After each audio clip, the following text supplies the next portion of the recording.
आज है 5 June world environment day और दुनिया की हर कंपनी बढ़ रही है सस्टेनेबल एनर्जी की तरफ से और उसी में एमजी ने एक कदम आगे बढ़ाया है अपनी एमजी विंडसर ईवी प्रो से। जी हाँ, अब जो ये विंडसर है ये अब प्रो हो गई है। इन्हें भाई गाड़ी के अंदर ऐड किए हैं 6 ऐसे फीचर्स जो सेगमेंट में भाई साहब प्रो बनने के लिए बहुत ज़्यादा ज़रूरी थे और समझदारी से दिए। और सबसे पहले तो आपको यहाँ पे दिख ही रहा होगा एडास। जी हाँ, अब एडास लेवल 2 आ गया है गाड़ी के अंदर। लेकिन जो ये एडास है ये देखो ऐसे सेंस करती है, मैं पास खड़ा हूँ भाई साहब और गाड़ी सेंस करके आपको टेल गेट ओपन कर देती है। और इसका एक मतलब क्या समझे आप, इलेक्ट्रिक टेल गेट आ गया भाई गाड़ी के अंदर। इसको हम बंद कर देते हैं और एडास जो है इसका वो आपको यहाँ पे ये जो बॉक्स दिख रहा है ना, ये रडार नहीं है। इसके अंदर जो आपको भाई मिल रहा है वो है कैमरा बेस्ड आपको एडास लेवल 2 मिलेगा। हाँ कि एडास के जो फीचर्स हैं, जो लेन की असिस्ट होता है, आपका क्रूज़ कंट्रोल अडेप्टिव होता है, ये सारे आपको जो फीचर्स होते हैं एडास लेवल 2 के वो आपको मिलेंगे।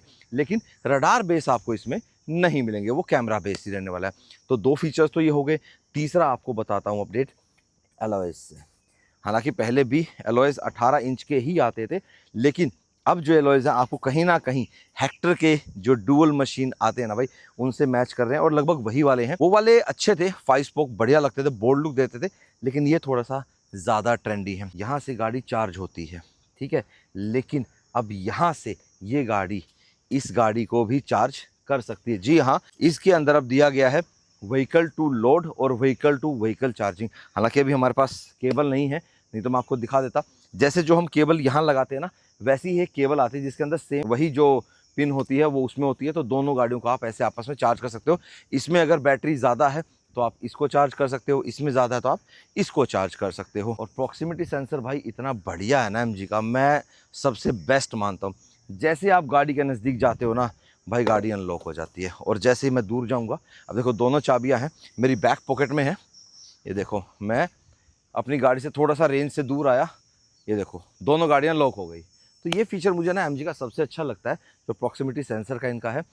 रियर लुक और फ्रंट लुक की बात करें भाई गाड़ी की, तो ये गाड़ी देखो 2-3 नाम से बिकती है, बाउलिंग भी बिकती है, वुलिंग के नाम से भी बाहर बिकती है। तो लुक्स के मामले में एमजी ने इसके अंदर कोई चेंजेस नहीं करे हैं। सेम आप quality setup, connected tail lights, Windsor की बड़ी बैजिंग, ये सारी चीज़ें क्रोम और जो आपका पियानो ब्लैक है इन सबको रखा गया है। भाई ये तो बहुत ज़्यादा सेंस कर लेती है यार, मैं बता रहा हूँ ना, सेंसर्स के मामले में इनकी एक्यूरेसी बहुत तगड़ी है। चल भाई बंद हो जा, अब नहीं आऊँगा मैं तेरे पास। वो देखो उससे दूर जाता हूँ तो वो अनलॉक हो जाती है, इसके पास आता हूँ ये अनलॉक हो जाती है। सही है भाई। अब आपको चाबी भी दिखा देता हूँ मैं इसकी, इसमें क्या चेंज हुआ है।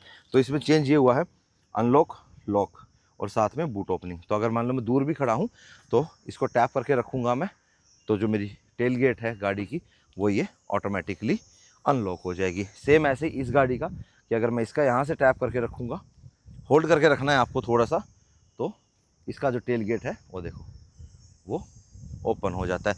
उसके अलावा लाइट्स में, डीआरएल्स में, फ्रंट्स में कोई चेंजेस नहीं है। सेम आपको एलईडी सेटअप मिलता है गाड़ी के अंदर। और जो सबसे बड़ा मेजर जो चेंज है गाड़ी के अंदर, जो 6 फीचर्स मैंने आपको बताए, उसमें चेंज किया है कि इसका जो बैटरी पैक है अब वो 38 किलोवाट से हो गया है 52.9 किलोवाट। अब जैसा मैंने बताया कि ये गाड़ी भाई वर्ल्ड में और भी नामों से बिकती है, क्लाउड के नाम से बिकती है ये, ठीक है। तो वहाँ पे ऑलरेडी इसके अंदर 50 किलोवाट की बैटरी आ रही थी। तो इंडिया में 52.9 कैसे हुई? एमजी ने इसके सेल्स को इस तरीके से प्लेस किया है, उन्होंने बोला ना प्रिस्टीन सेल बैटरी, तो वो इस तरीके से प्लेस किया है कि भाई इसके अंदर थोड़ा सा और बैटरी पैक में जान बढ़े और गाड़ी की रेंज बढ़े। नॉर्मल आप यूँ मान के चलो कि जो रूटीन की हम बात करें कि सिटी हाईवे दोनों मिला के मिनिमम की अगर मैं बात करूं तो 250 से 280। लास्ट टाइम जब मैंने इस गाड़ी को रिव्यू किया था, ड्राइव किया था, तो मेरे पास जो रेंज आई थी तकरीबन 280 किलोमीटर की रेंज आई थी फुल चार्ज की, जो हमने कैलकुलेशन निकाली थी। अब अगर हम बात करें तो जो एमजी क्लेम कर रहा है 449 किलोमीटर्स, ठीक है, वो इनकी स्टैंडर्ड ARAI टेस्टेड होती है रेंज, ठीक है। लेकिन अगर आप रियल वर्ल्ड की बात करें तो ये गाड़ी ना करते हुए भी आपको 380 रेंज दे देगी, ये मैं बता रहा हूँ, ये इतना देगी।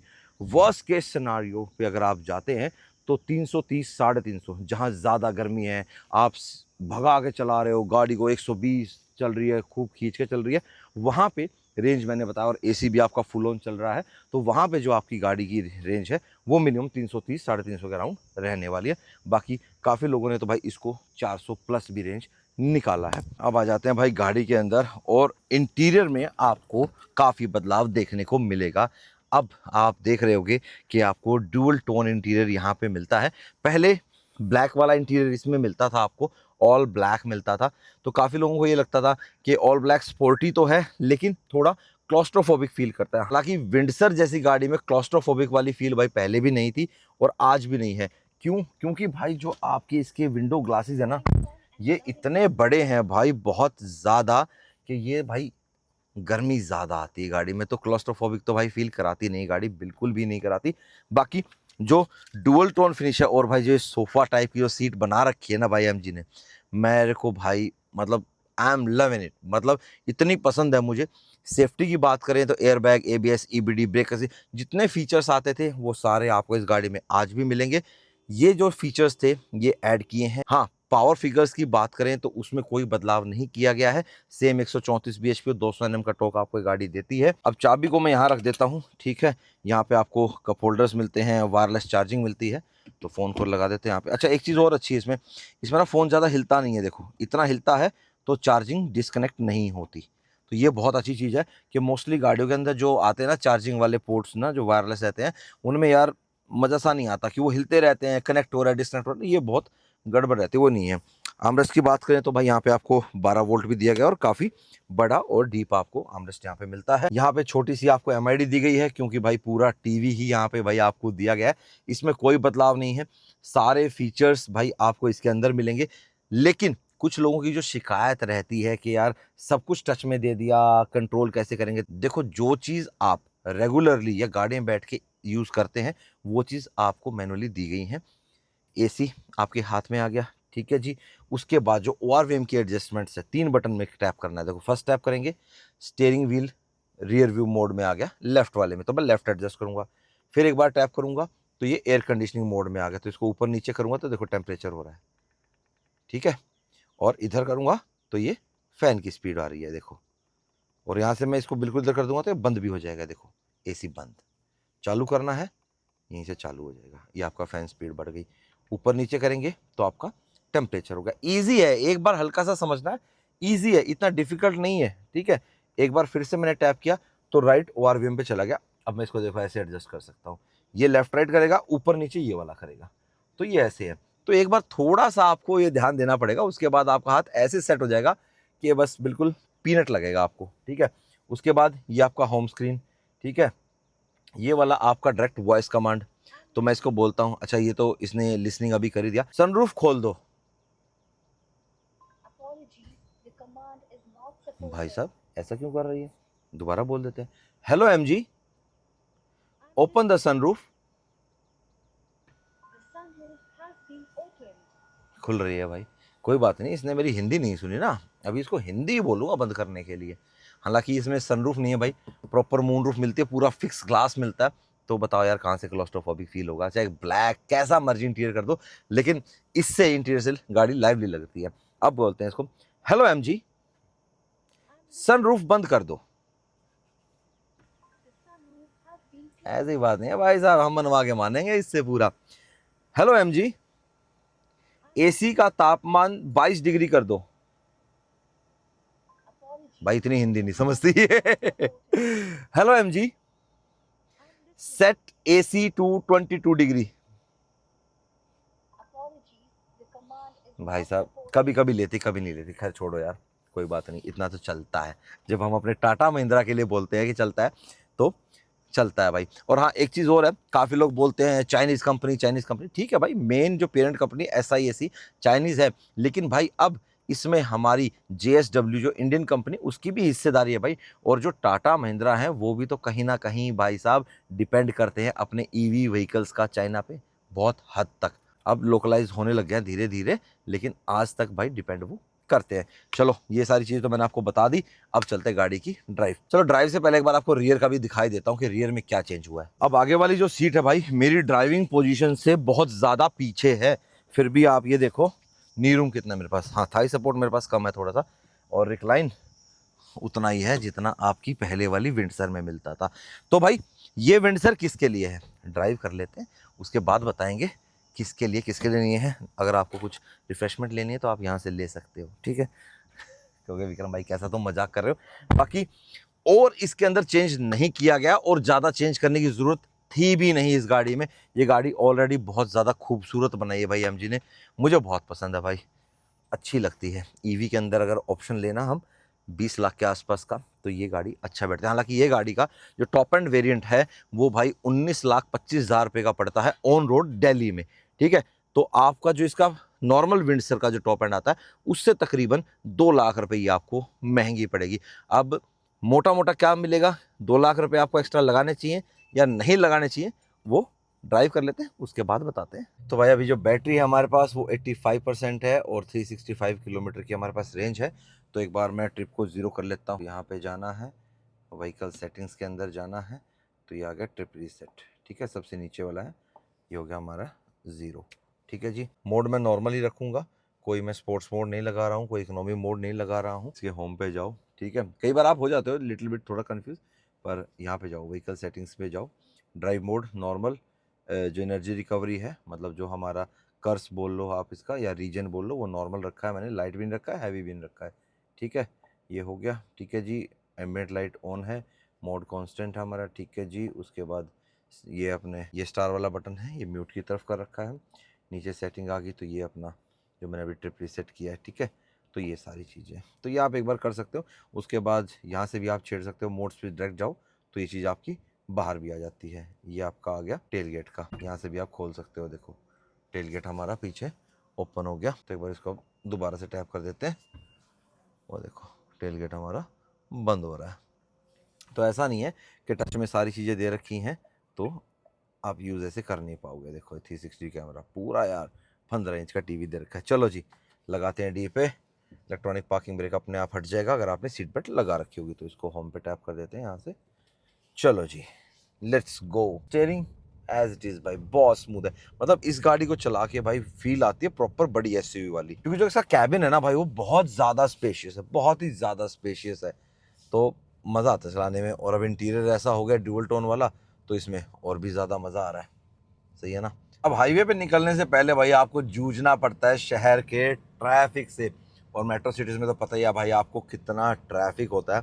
तो भाई ट्रैफिक के अंदर तो ना ईवी गाड़ी ना जो मज़ा देती है वो भाई और कोई गाड़ी नहीं देती, ये बात सत्य है भाई बिल्कुल। पता है क्यों? एक तो सबसे बड़ी बात ये है कि अगर आपकी गाड़ी काफ़ी देर तक जाम में भी खड़ी ना तो आपको गाड़ी के अंदर गर्मी नहीं लगती है। ईवी गाड़ी के अंदर एसी मज़ेदार चलता है। दूसरा, घर से चार्ज करके निकलो और घर आके भाई चार्ज करो, जितना मर्जी चलाए हो आप अपनी गाड़ी को, मतलब जो आपकी गाड़ी की रेंज है, ठीक है। फिर आप घर पे आके चार्ज करो उसको, तो उससे क्या है आपकी जो पर किलोमीटर वाली जो पैसे हैं वो ज़्यादा बचेंगे। क्यों? घर पे चार्ज करना सस्ता पड़ता है। चार्जिंग में समय कितना लेती है गाड़ी? तो भाई ये गाड़ी आपको 60 किलोवाट जो डीसी चार्जर है वो सपोर्ट करती है, और जो घर पे हम चार्ज करते हैं एसी चार्जर से, तो उस पर ही आराम से 8-9 घंटे में फुल चार्ज हो जाती है। 0 to 100 की कंप्लीट बात कर रहा हूँ मैं, तो वहाँ पे फुल चार्ज आती है। लेकिन भाई विंडसर ईवी में ना भाई एक खास बात तो है, ये ऐसी इकलौती ईवी है जिसने बहुत तगड़ी सेल्स पकड़ी है भाई, मतलब एमजी के लिहाज से भी और ईवी सेगमेंट में भी।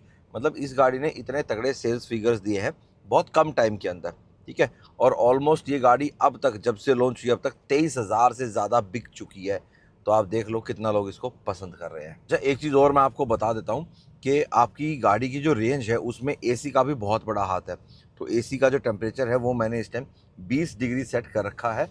तो भाई अगर आप यहाँ पे इसको 24 करते हो या 23 करते हो, आप बंद रखते हो, तो वहाँ पे भाई आपकी जो रेंज है वो बढ़ जाएगी। हालांकि देखो इतनी गर्मी में तो आप एसी बंद करोगे नहीं, फ़ायदा क्या है उस चीज़ का। मान लो आप पहाड़ों में हो या ऐसी जगह पे हो जहाँ भाई उस दिन मौसम बहुत बढ़िया है, तो कोई दिक्कत वाली बात नहीं, वहाँ बिना एसी चलाओ। बाकी मुंबई एक्सप्रेस से रह गया 15 किलोमीटर। अब एक चीज़ और है, जो सिटी के अंदर आपको रेंज मिलेगी वो ज़्यादा मिलेगी। अब देखो मैं एक्सेलेरेटर छोड़ दूंगा ना, डाउन पे जा रहा हूँ मैं, तो देखो माइनस देख रहे हो ये आप, तो ये रीजन हो रही है गाड़ी।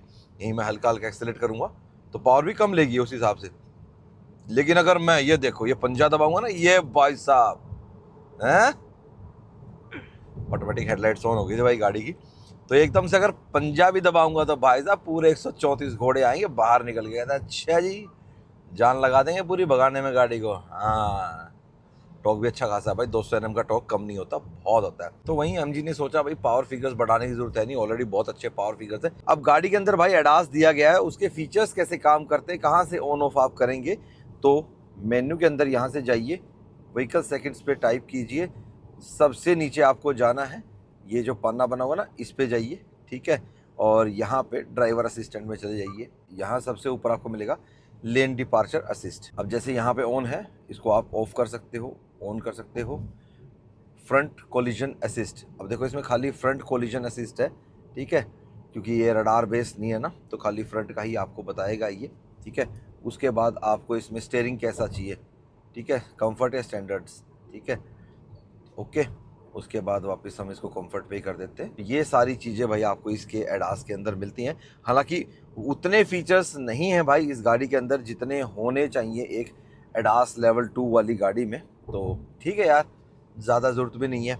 इमरजेंसी ब्रेक बता दे, और ये थोड़ा बहुत, अब देखो लेन कीप असिस्ट काम कर रहा है ना, वहाँ पे दिखा रहा है ये, तो ऐसी बात नहीं है कि काम नहीं कर रहा है, काम कर रहा है, हल्का सा उधर जा रहा है तो मुझे बता रहा है देखो, और स्टीयरिंग थोड़ा सा यूँ करके वापस अपना लेन में लेके आ रहा है। तो जो जो फीचर्स दिए गए हैं वो अच्छे से काम कर रहे हैं। ये देखो स्टीयरिंग टर्न कर रहा है ये अपने आप, देख लो, मैंने हाथ हटा रखा पूरा, ये देख लो पूरा कर्व था, ये देख लो, क्या बात है। मैं बता तो रहा हूँ ना, फीचर्स के मामले में MG भाई जो देता है ना, उनके प्रॉपर काम करते भी हैं। अब आपको ये तो पता है कि स्टीयरिंग पे जो बटन्स दिए गए हैं ये मल्टी फंक्शनल है, लेकिन भाई इसमें आप क्रूज कंट्रोल कहाँ से लगाओगे, तो भाई वो लगाओगे आप यहाँ से। देखो यहाँ देख रहे हो ना, ये इसको एक बार नहीं 2 बार टैप करना है, ये आपका क्रूज कंट्रोल चालू हो गया है, जितनी स्पीड पे था उतने पे हो गया। और इसकी एक और सबसे अच्छी बात मैं आपको बताता हूँ, ये देखो इस पे आप मिनिमम 10 की स्पीड का भी क्रूज लगा सकते हो। जी हाँ, देख रहे हो 8 9 10, ये देखो 8 की स्पीड पे चल रही है गाड़ी, 10 का क्रूज लगा हुआ है। ये देखो यहाँ से बढ़ाना आपने क्रूज, ठीक है, स्पीड आप यहाँ से बढ़ाओगे, ये देखो ये बढ़ती चली गई, ठीक है, हो गया। अब मैंने इसकी लगा दी है 75 की स्पीड लगा दी, चलो मैं 70 कर देता हूँ इसको, ठीक है। और मेरे आगे अभी जा रहा है ये ऑटो, तो मैं इस लेन में आऊँगा, ठीक है, इस लेन में आके ये देखो कैमरा ने डिटेक्ट कर लिया ऑलरेडी, ठीक है जी, डिटेक्ट कर लिया, तो स्पीड हमारी कम होगी। तो ये फीचर जो सबसे बेस्ट लगता है ना मेरे को एडास के अंदर, एडेप्टिव क्रूज कंट्रोल, की आगे वाले व्हीकल को देख के गाड़ी अपने आप स्लो कर लेती है, कि बाई चांस आपका ध्यान इधर उधर हो तो गाड़ी ऑटोमेटिकली स्पीड स्लो डाउन कर देगी, ठीक है। अब मैं इधर का इंडिकेटर दूंगा, लेन चेंज करूंगा, ठीक है, क्योंकि आप बगैर इंडिकेटर दोगे तो स्टीयरिंग आपको वाइब्रेट करेगा, ऐसे जाने नहीं देगा, और आप अपनी स्पीड बढ़ा दो।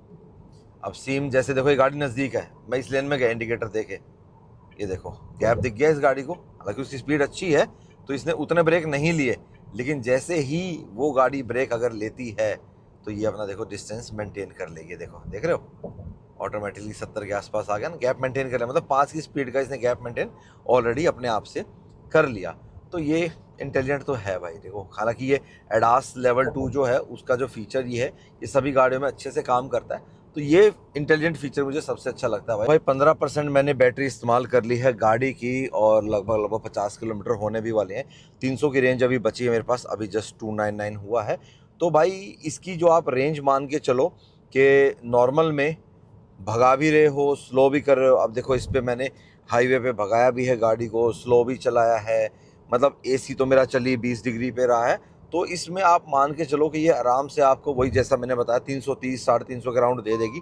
और अगर आप इसको इकोनॉमी मोड पे चलाते हैं और अपना क्रूज़ लगा लिया आपने 60-70 की स्पीड पे, तो मस्त अपना भाई साहब ये आराम को ना 380 से 400 की रेंज गाड़ी दे देगी। अब प्रो वर्जन लेना किसको चाहिए, देखो अगर आप सिटी के अंदर ट्रैवल कर रहे हो, और देखो सिटी के अंदर एडास की ज़रूरत नहीं पड़ती इतना, तो भाई आप लीजिए इसका नॉर्मल वाला विंडसर जो है, बढ़िया रहेगा, 2 लाख रुपए बचाओ। और प्रो जो है आपका, जो 2 वेरिएंट अपर वेरिएंट्स आते हैं उसके अंदर आपको ये मिलती है। 2 लाख का मोटा मोटा डिफरेंस जो मैंने आपको बताया वो आपको फ़ायदेमंद तो रहेगा, कि देखो अगर आपको गाड़ी इंटरसिटी लेके जानी है, आप शहर में भी चलाओगे, दूसरे शहर भी लेके जाओगे, आपको मान लो यहाँ से गुड़गांव से चंडीगढ़ करना है, तो यहाँ से चार्ज करके आप चले गए, वहाँ पे चार्ज कर लिया, वहाँ से चार्ज करके आप वापस आ गए। 200 किलोमीटर के आसपास का रन पड़ता है चंडीगढ़ से आपका गुड़गांव के बीच में, या आपको जयपुर जाना है, ठीक है, कोई आपका फिक्स रूटीन है और इंटरसिटी आप ट्रैवल करते हो तो आपको प्रो वर्जन लेना चाहिए भाई इसका, फिर आप नॉर्मल वर्जन मत लेना, इसका प्रो वर्जन लो। उसमें आपको एडास तो मिलेगा ही मिलेगा, साथ में और भी 5 फीचर्स एक्स्ट्रा मिलते हैं। सस्पेंशन